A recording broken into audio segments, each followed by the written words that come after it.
So let's assume we have an object with mass m attached to a spring with spring constant k. And we can fill in numbers for those later if we need to, or we can just leave them as variables.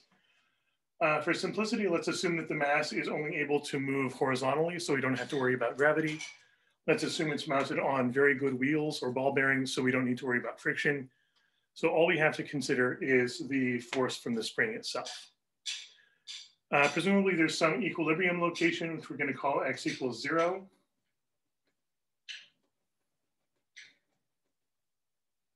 So x equals 0 just means the object is at the location where the spring is at its, I guess you might say, its natural length, where it's neither stretched nor compressed, so there's no forces at all.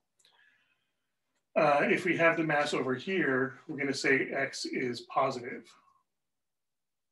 because the spring is stretched to a longer length. Over here, if the mass is moved to the left, we're going to treat x as negative and the spring is compressed.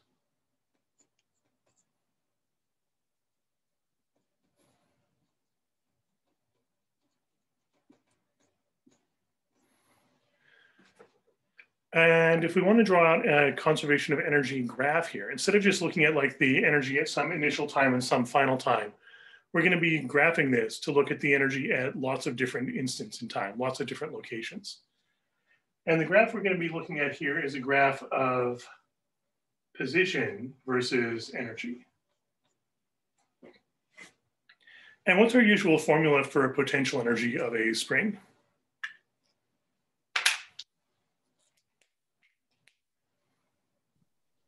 It would be 1/2 k the constant, and then times the difference in the displacement, or x squared. Yeah. Well, delta x squared if we had a delta here. If we're just looking for the spring potential energy at that location, we leave off the delta. So just 1/2 times the spring constant times where the object is squared. And that's specifically position relative to the equilibrium location.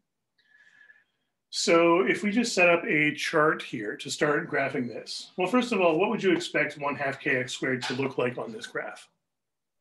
A parabola. Yeah, we should expect this to look like a parabola, presumably going through the origin because there's no other modifiers. It's just x squared with a multiplier that's going to stretch or compress it vertically, but no shift. So we should expect an upright parabola with vertex at the origin. And the value of k is just going to stretch or flatten it vertically. So that's what we should expect, a symmetric parabola with vertex at the origin.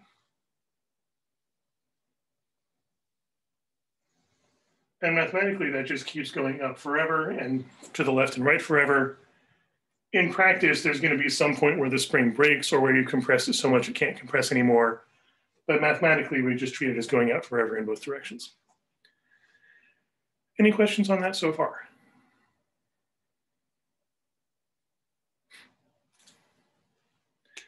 And let me throw in some numbers here. Let's say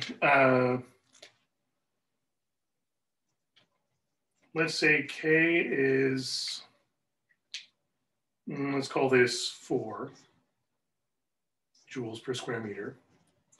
And let's say the mass of the object is, let's say 10 kilograms.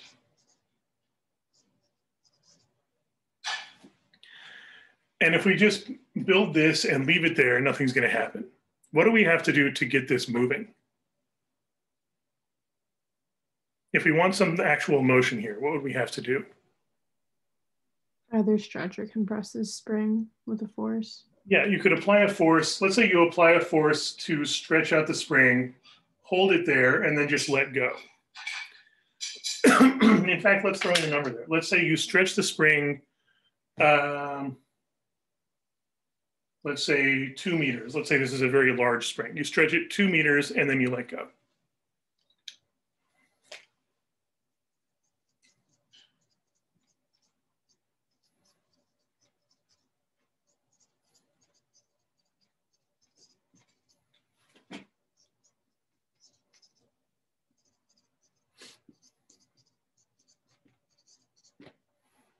we could calculate how much potential energy it has at that location at x equals, in fact, we could just start marking some values here. X equals 1, x equals 2, -1, -2. If we were to just make a chart here,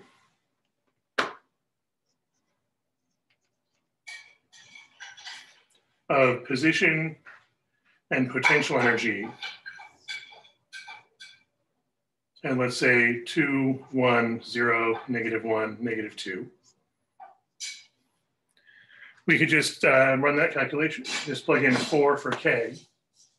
1/2 times 4 would be 2 times x squared. So we can just square each of these x values, multiply by 2, and what would we get?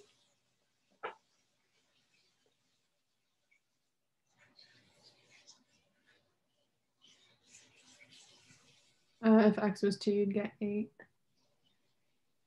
And then if x is 1? 2. And if x is 0? 0. And then because of the squared, the negatives don't matter, so we should expect symmetry here. So this just repeats 2 and 8. So we can graph this a little more accurately with those actual numbers.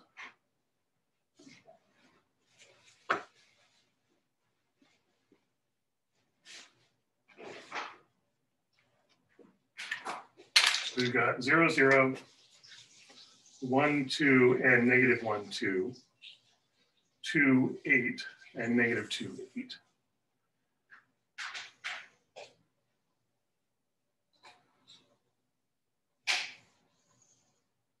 And again, that should keep going mathematically anyway. So there's our potential energy graph, a little more accurately drawn. And also, what other type of energy are we going to care about here? Kinetic. Yeah, the object is going to be in motion. You pull it back, you let go. The spring is pulling on it, so it's going to start. So the object is going to start moving. It's going to accelerate in the direction the spring is pulling it. So we should expect to have kinetic energy also. I'm just going to mark this as x initial equals 2.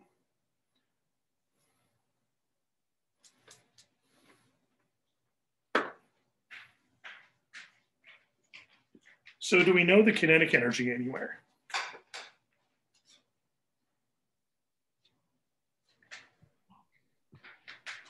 Where x would be the highest, you would have 0 kinetic energy. It would all be potential, I think. Specifically at which x value? At x equals 2.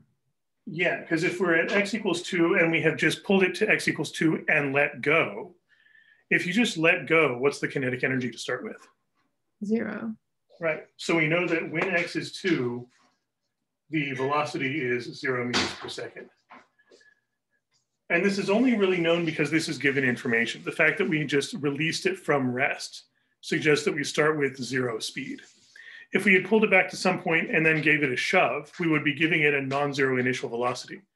So you'd have to know that initial velocity that you started with and then calculate 1/2 mv squared as usual for kinetic energy.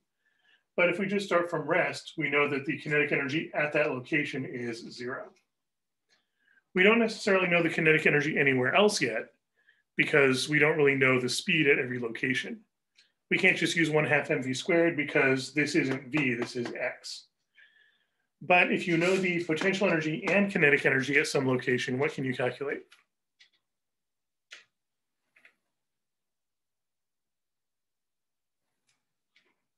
Yeah, you can find E total. So we can make another column for E total, because E total is just, in this case, potential energy plus kinetic energy. More generally, it's all the energies you care about added together. But in this case, the only energies we care about are spring potential energy and kinetic energy of the object. So we add those together, we get 8. So let's graph those at least. We know that at that location, at x equals 2, the kinetic energy is 0. And the total energy is 8.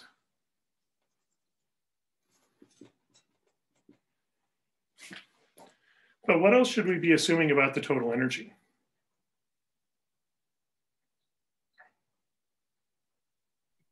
It's constant. Yeah, we should assume total energy is constant. We're assuming that there's no friction because of the wheels. We're assuming there's no other forces involved, just the spring. So this is just going to be moving around with no external work, no work added, no work removed. Total energy should be constant. So if we know it's 8 at one location, we know it has to be 8 everywhere else as well.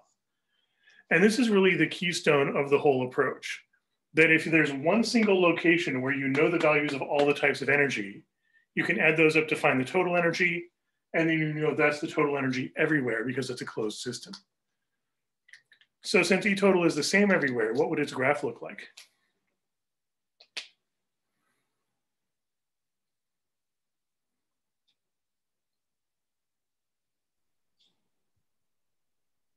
It would just be linear. Yeah, specifically a horizontal line because it's a constant value. If it's E total equals 8 here, and E total equals 8 here, and here, and here, and here, the same value everywhere means it's going to be a horizontal line, a constant function. So there's our E total graph. And if we know potential energy everywhere from the equation, and we know E total everywhere from the fact that it's a constant, what else can we now calculate?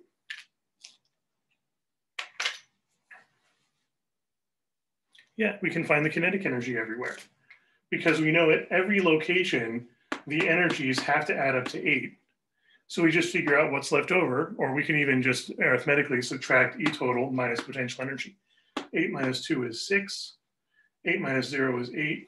8 minus 2 is 6. 8 minus 8 is 0. So this gives us a variety of more points we can graph on the kinetic energy graph. When x is 1, kinetic energy is 6. Because there's 2 left over, or 6 left over if you compare potential energy and E total. When x is 0, we've got 8 kinetic energy because we have no potential energy. 0 potential energy means E total is kinetic energy. When potential energy is 2, kinetic energy will be 6. And then we're back to -2. Potential energy is 8, kinetic energy is 0. If we try going further, like let's say we plug in, let's say we set x equal to -3. What would the potential energy be if x is -3?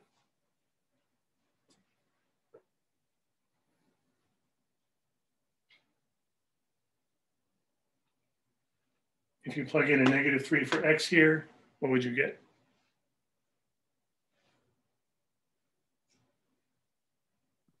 $18. Yeah, 18. Because you got 1/2 times 4, that's 2, times 3 squared, so 2 times 9.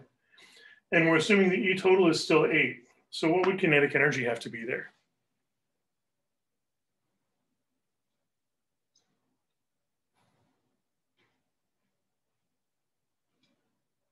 In order for these to still add up to 8, what would this have to be?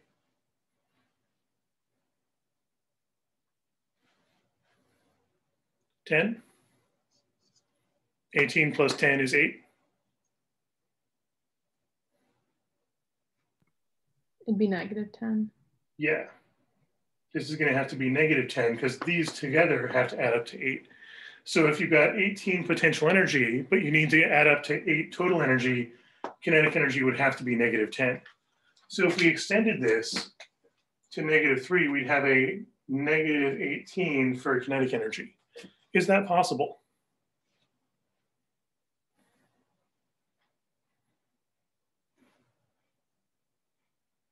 If you go back to the usual formula for kinetic energy, what has to be true about the results of this formula?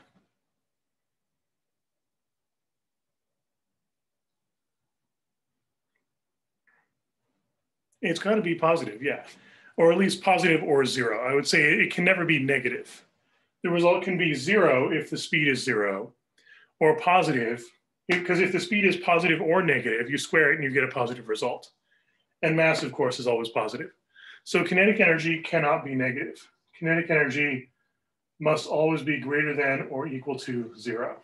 Cannot be less than 0. So if you get a kinetic energy value that's less than 0, a negative number, that's impossible. at least impossible to get to this location at that energy level. It's certainly possible to get the object to the location -3. You just need more energy in order to do that. Specifically, you need an extra 10 joules of energy to bring that up to 0. But at this energy level, at E total equals 8, it's impossible for the object to reach location x equals -3, because to do so, its kinetic energy would have to be negative, and that's not going to happen. You can also look at this conceptually, because if the object is moving to the left, its kinetic energy goes from 8 to 6 to 0. What does it mean if the kinetic energy is 0? What has the object just done?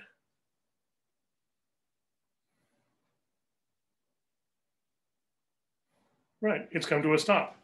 It's moving fast, then a little bit slower, then slower still, and then it comes to a stop at -2. If the kinetic energy has reached 0, that means the object comes to a stop at that location and presumably turns around. It's not going to stop and stay there. It's going to stop and bounce back.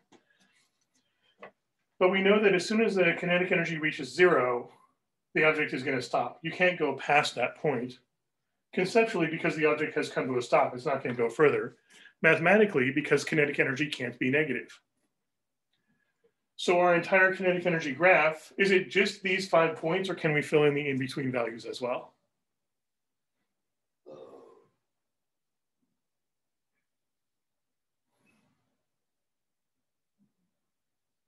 Like if I put a point, could I set x equal to, let's say, 0.5 and find a kinetic energy value? Do the in-between points make sense? Yeah, there's no reason why we can't do that. If you plug in 1/2, you could calculate the potential energy, subtract that from E total, and get a kinetic energy. Same thing with -1/2. Or 1.5, calculate the potential energy, subtract from 8, you get a kinetic energy. In fact, if we fill in lots of in-between points, we're going to see an upside down parabola pattern develop.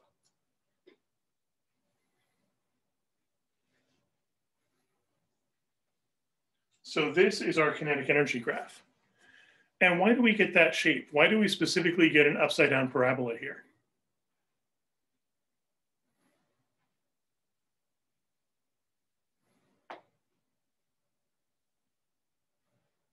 Where did that shape come from in the first place?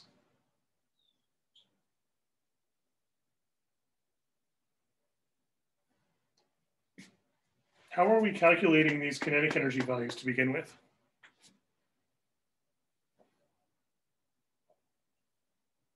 Like, how do we get the 0, the 6? Well, the 0 was given. How do we get the 6, the 8, the 6, the 0? Where do we get those values?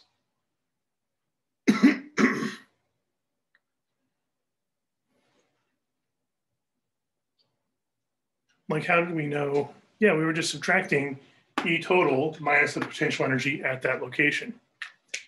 So to calculate that, kinetic energy, if the only things involved are kinetic energy and one type of potential energy, then kinetic energy is just E total minus potential energy. And one way to think about that is as a difference. At any given location, you can take a look at, for instance, let's say at this location, x equals 1. There's a value for potential energy. There's a value for total energy. The difference between those, that difference is the value of kinetic energy at that location. Or over here, for instance, let's say -1.8 or something. Potential energy and E total are different. So this is the difference between E total and potential energy. That difference is the value of kinetic energy at that point. So at any given location, the value of kinetic energy equals the difference between E total and potential energy at that location. So you could think of this in terms of however potential energy is changing, E total has to change in the reverse direction. For instance, let's say we start at 2 and we're moving to the left. As you move to the left, what happens to potential energy?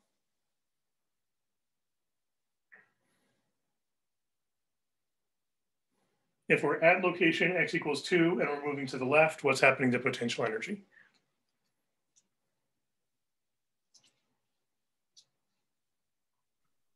Yeah, potential energy is decreasing So what has to happen to kinetic energy as a result?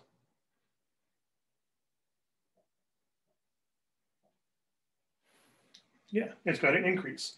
And specifically, it's got to increase at the same rate. So you could look at these as opposite changes. Potential energy is decreasing, so kinetic energy increases at the same rate. Potential energy decreases more slowly, so kinetic energy increases more slowly. Potential energy levels off to a minimum, so kinetic energy levels off to a maximum. We keep going left, potential energy increases slowly, then quickly. So kinetic energy decreases slowly, then quickly. The changes in kinetic energy are just mirroring the changes in potential energy because they've got to add up to the same constant. So an increase in one corresponds to a decrease in the other. We could also look at this more algebraically. If we change the order of this, let me write this as negative PE plus E total.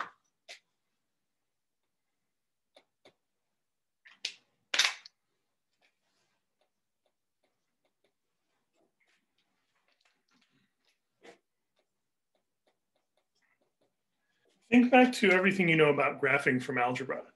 Potential energy is a function. Specifically, it's this parabolic shape here. What happens if you take the negative of a function? If you apply a negative sign to a function, what does that do to the graph?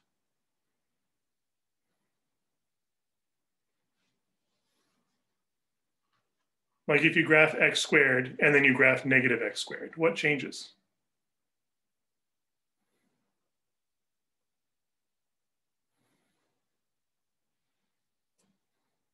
Yeah, it's going to reflect it. Specifically, it reflects it across the x-axis. So if you're graphing potential energy, and it looks like this,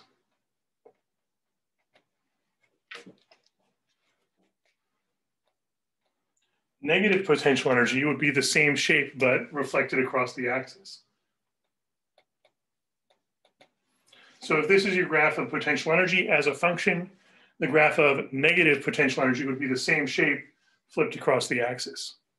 So negative PE would look like an upside down parabola, but also we're adding E total, which is a constant, in this case, just 8. What would happen to a function if you just add 8 to it? What happens to the graph?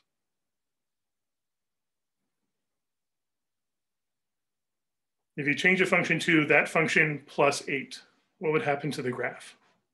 Right, it's going to move it 8 units up. It's just a vertical shift. So overall, what this is doing is we're taking the potential energy graph, which is an upright parabola. The negative sign flips it upside down across the axis. And then the plus E total shifts the whole thing up. And that's our kinetic energy graph. Original potential energy graph flipped over because of the negative sign and shifted because of the plus E total, which is plus a constant. So that gives us, shifted up 8 spaces gives us this. So we get this upside down parabola shifted up 8 spaces. But also, what do we know about the restrictions on kinetic energy?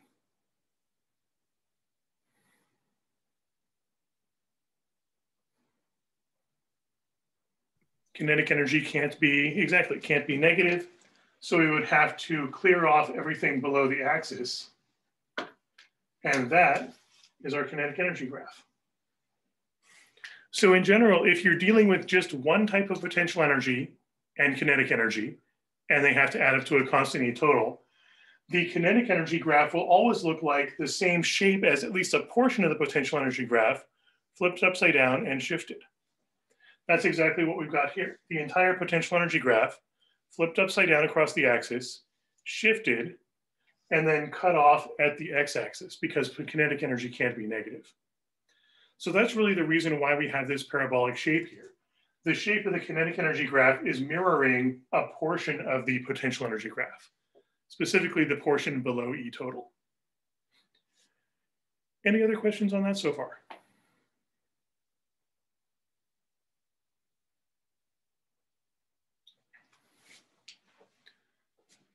So now that we've got the graph, we could use this, for instance, to predict the kinetic energy at any location. For instance, we made the calculations for 2, 1, -1, -2, and 0. But let's say we wanted more details. Let's say we wanted to know how fast is it going when the position is 1.75. We could make the calculations. Or if we just want a quick estimate, we could look up 1.75 on the x-axis.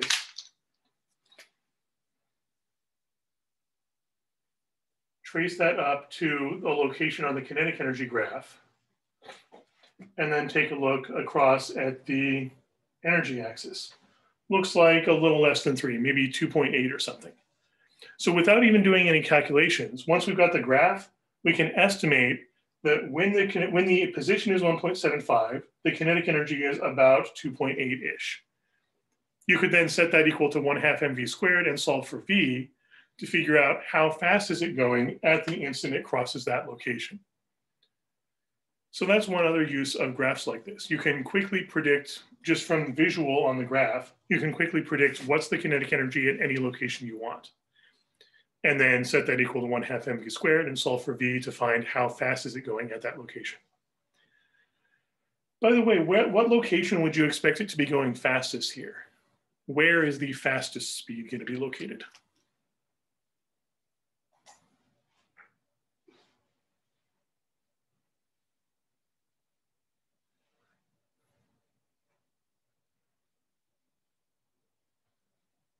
Just based on the graph, where is the highest speed?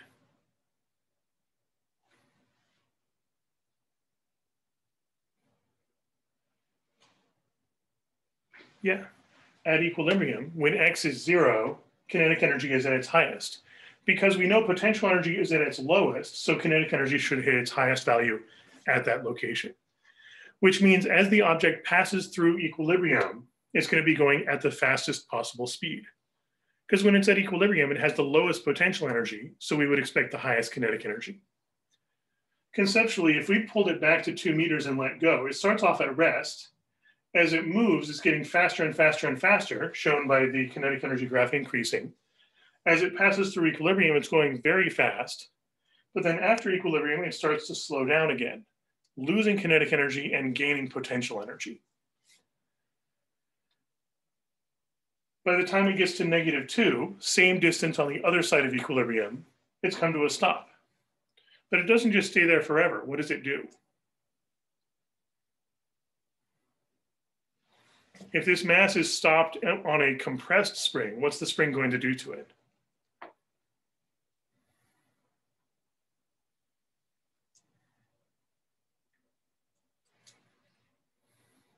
Yeah, the spring is going to stretch out again. It's the compressed spring pushes outwards on the object. We get a force pushing back towards equilibrium. So the object's going to start to move back to the right, getting faster and faster as it does so, going fastest as it passes through equilibrium, and then it's going to start to slow down again because it's now stretching out the spring. The spring starts pulling back on it. So the object is going to be slowing down, getting slower and slower, returns to its original location and comes to a stop. And then what happens?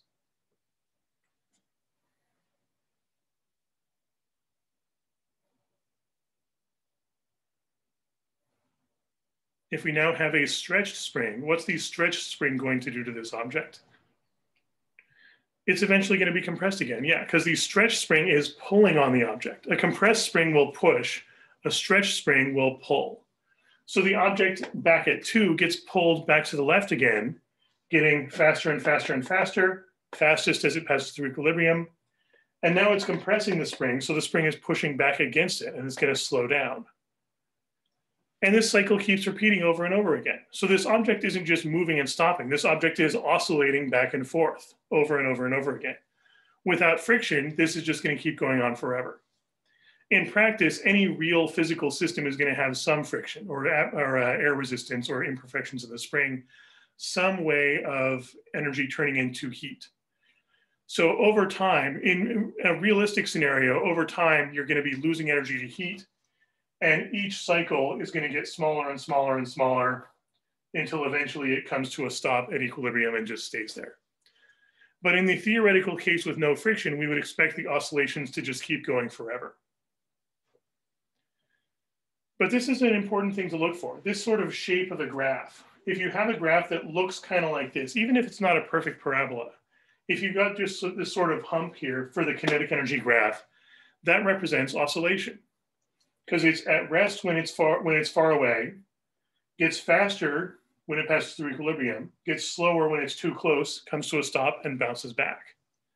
So that characteristic shape of a kinetic energy graph tends to represent oscillation. Any questions on that so far?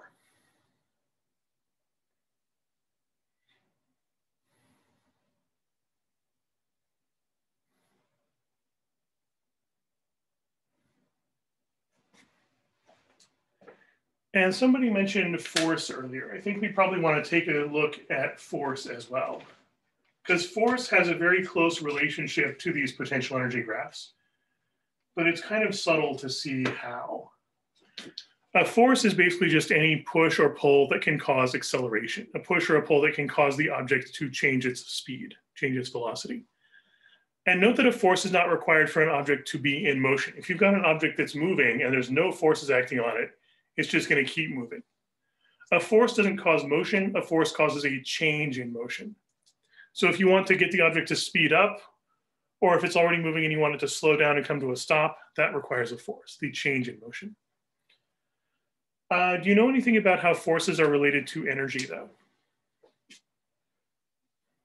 Have you seen any equations involving energy that use force in the equation?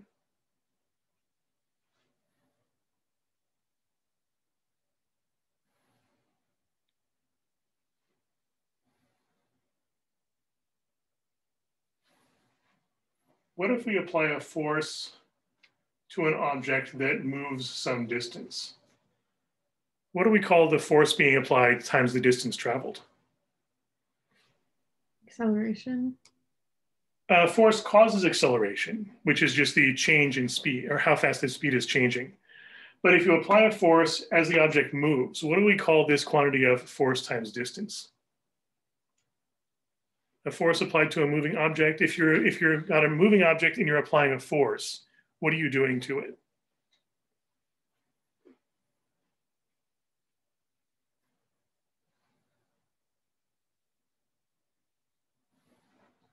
This is actually the definition of work. If you've got an object, yeah, that's applying work to it. If you've got an object in motion and you're applying a force to it, you are doing work. And note that this is true even if you're not accelerating the object. If the object's just moving at a constant speed, but you're applying a force to it, maybe counteracting some other force so it can continue moving at a constant speed. Like let's say I'm just lifting this marker. I'm not making it go faster, I'm just making it go at a constant speed. But doing so requires counteracting what other force? What other force am I acting against when I'm just raising the marker? Yeah, I'm acting against gravity. Gravity is a force pulling the object down. My hand is applying an upward force just enough to cancel that out. With no forces, the object is able to move at constant speed. Since I'm applying a force in the direction it's moving, I'm doing work. And the amount of work is the force applied times the distance traveled. Now, if I'm just moving it at constant speed, let's assume no change in speed, I'm just moving at this constant steady speed. I'm not changing kinetic energy. So the work is only changing what type of energy.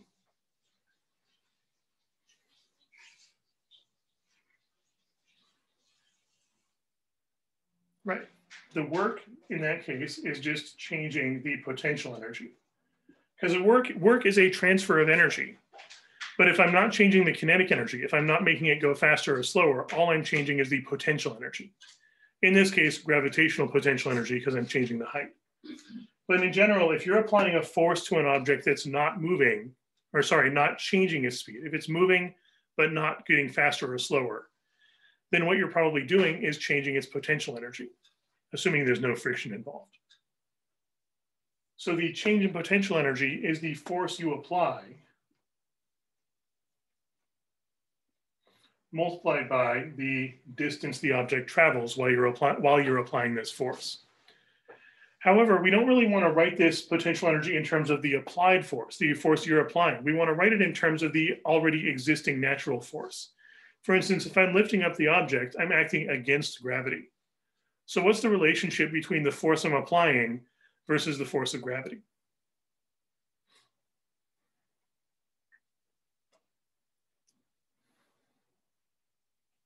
how do their directions relate to each other?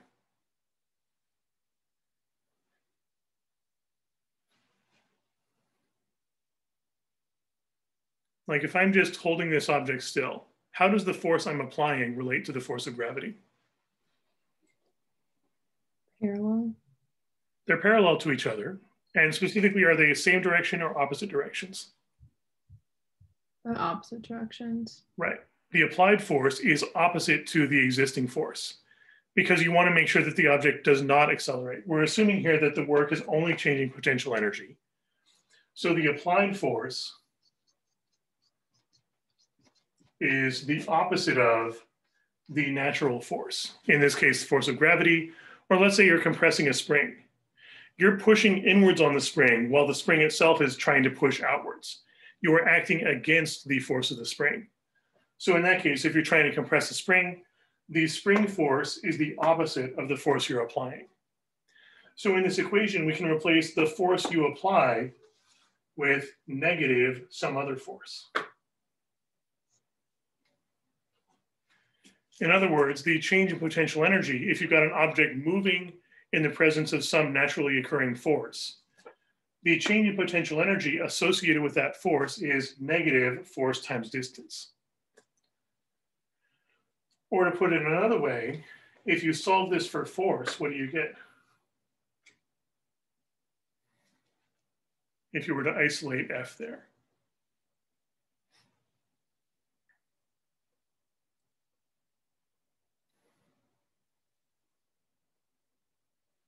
Yeah, distance, or other way around, because we want to isolate force by dividing by distance.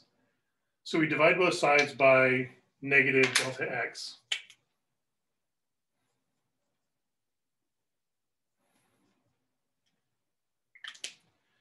And we end up with force equals negative change in potential energy over change in position.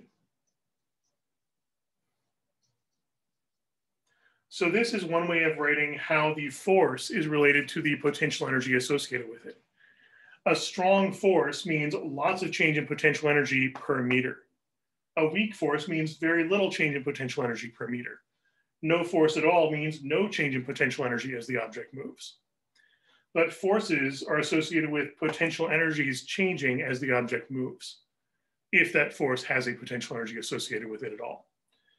And the negative sign we can interpret as opposite direction. More specifically, we could say the force acts in the direction against an increase in potential energy. Or to put it in a more useful way, perhaps, the force acts in the direction of decreasing potential energy. For example, force of gravity. If I just have this object here, which direction is the force of gravity?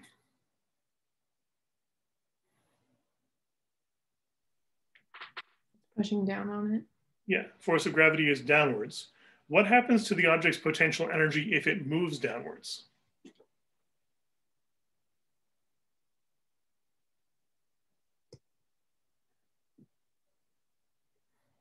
The object moves downwards, what happens to its potential energy? Decreases? It decreases, yeah. As the object moves downwards, its potential energy of gravity decreases. So that's a force pointing towards lower potential energy. You've got a high potential energy zone, you've got a low potential energy zone. The force is pulling or pushing towards lower potential energy. Same thing with the spring. Let's say the spring is stretched out. The spring itself is going to exert a force back towards equilibrium, and equilibrium is the lowest potential energy. The spring's own force is pulling or pushing back towards lower potential energy in the middle. So any force associated with a potential energy, the force is always going to be pushing or pulling towards lower potential energy. That's the significance of the negative sign in this equation. Any questions on that so far?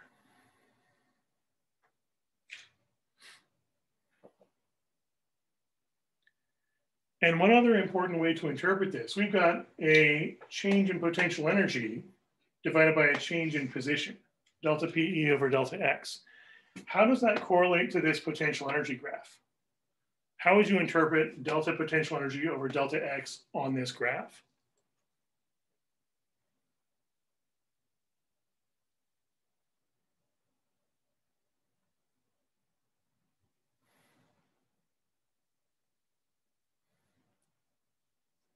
if you take a look at some specific location, for instance, potential energy is the vertical axis. So here's our change in potential energy. Position is the horizontal axis. So here's our change in position. How would you describe this change divided by this change?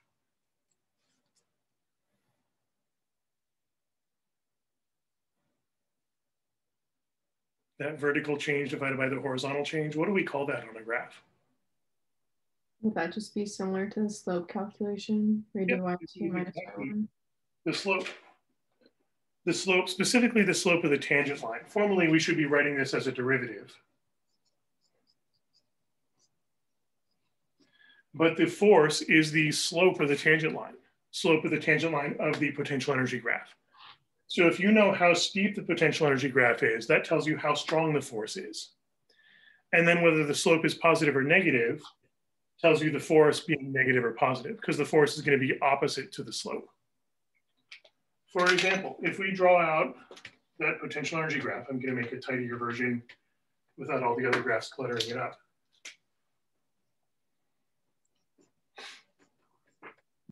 If we're graphing just potential energy here,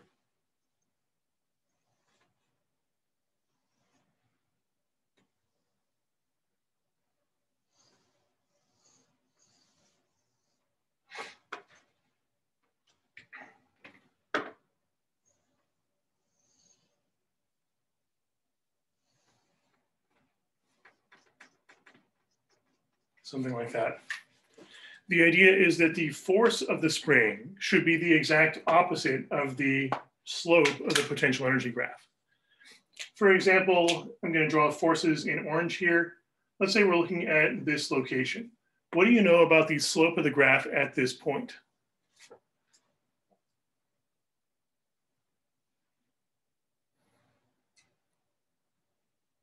For instance, would you describe the slope as positive or negative here? Yeah, the slope is positive. So according to this formula, if the slope is positive, the force has to be negative because the force is the opposite of the slope. That means at this location, if we're at this x value, the force is in the negative direction, which we usually just draw as an arrow pointing to the left.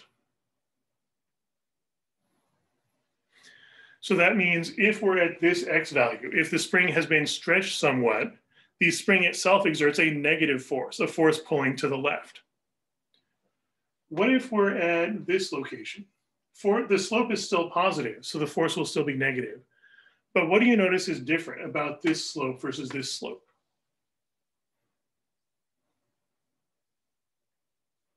It's steeper. Yeah, this is a steeper slope. A steeper slope corresponds to a stronger force. It's still going to be to the left because we got a positive slope. That means a force in the negative direction. But it's going to be a stronger force, which we generally just draw as a larger arrow. So it looks like the further out we go, the steeper the graph gets, and therefore the stronger the force gets. And this corresponds to what we should expect about springs. If you stretch it a little bit, you get a weak force pulling back. If you stretch it more, you experience a stronger force pulling back. For instance, right here, the slope is very small, so we get a very weak force. What about over here? What do you notice about the slope at this location? It's negative. Yeah, the slope is negative, so what does that tell you about the force? It's positive force. The force will be in the positive direction, which corresponds to the idea that if you compress the spring towards the left, the spring itself exerts a force pushing back to the right. And note that all these forces are pushing back towards equilibrium. We generally call this an example of a restorative force.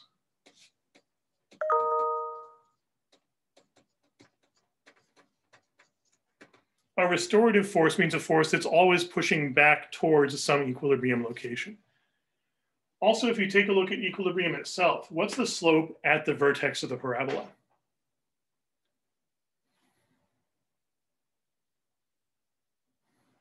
Yeah, the slope is 0, which means the force is also 0.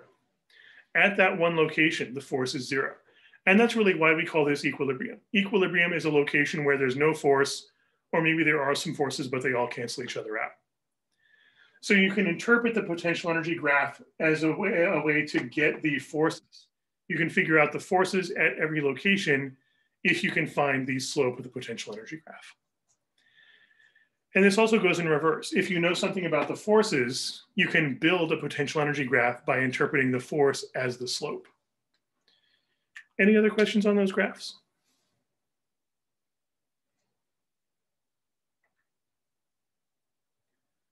All right, then that's it for today. Feel free to email me if you have any other questions, and I will see you next time. You're welcome.